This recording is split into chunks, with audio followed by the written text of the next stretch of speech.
Энэ төвийн мэдээ үргэлжилж байна. За Бацайхны гэр бүл хотгондоо мод тарьж өөрсдөө арчилж ургуулжээ.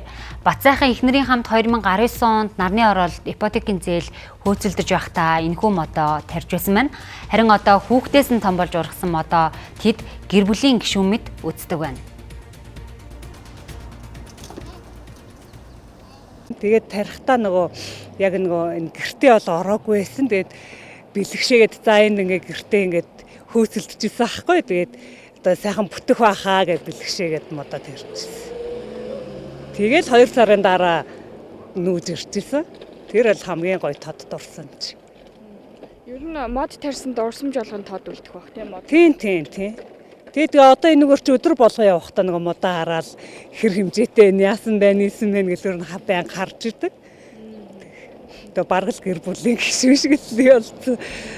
Жил болгон л тэгээд хажуугаар ингээл гарахтаа өглөө болгон тааралж байгаа юм чинь. Тэгээ манай охин чинь дараа жил нь төрж исэн. Тэгээ энэ мод ч одоо бид нар тарьсанаас 6 жил болж байна. Манай охин ч 5-наас тэгэл миний охины мод шүү гэл охиндоо байн хэлдэг. Тэгэхээр миний мод гэл хажуугаар гарах болгон тал гэж хэлж идэг ш. Тэгээд миний санаачлага манай төгсөлтийнхэн одоо сүүлийн үе чинь маш олон их төгсөлтөө баяр хийдэг болсон ш. 20 жил 30 жил гээд энэ төгсөлтийн ойгоор хүмүүс за сургуультаа ч юм уу сумандаа ч юм уу янз янзын хийх гээд байдаг. Энэ үйлийг би бас тэр одоо тухайн тодорхой хэмжээний мөнгө цуглуулсан бол тэр мөнгөөрөө тухайн орон нутагтаа иймэрхүү мод бот тарих ажлуудыг хийгээсэй гэдэг ийм санаачлал дотор бодогдсон.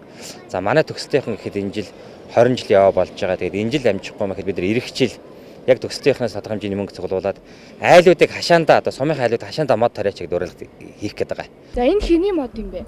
Миний мод. Чи тарьсан юм уу? Тэ. Яаж арчилдсан модоо? Модоо усалдаг уу? Усалдаг. Тэд гэр бүлээрээ хавар намартаа модоо усалж заншсан байна. За ингэж тогтмол модтой харилцаа үүсгэж гэр бүлийн дурсамж үлдээх нь хүүхдийн хүмүүжилд эргээр нөлөөлтөө гэдгийг онцолж байлаа. Тэд цаашид гэр бүлийн модны төвлөлтөд болох зорилго тавьсан байна. За энэ мэт нэг хүний эерэг үйлдэл гэр бүлдээ нөлөөлж нэг гэр бүлийн үйлдэл нийгэмд нөлөөлөх байдлаар баг багаар эерэг өөрчлөлт гарах боломжтой нь энэ гэр бүлийн жишээнээс харагдаж байлаа.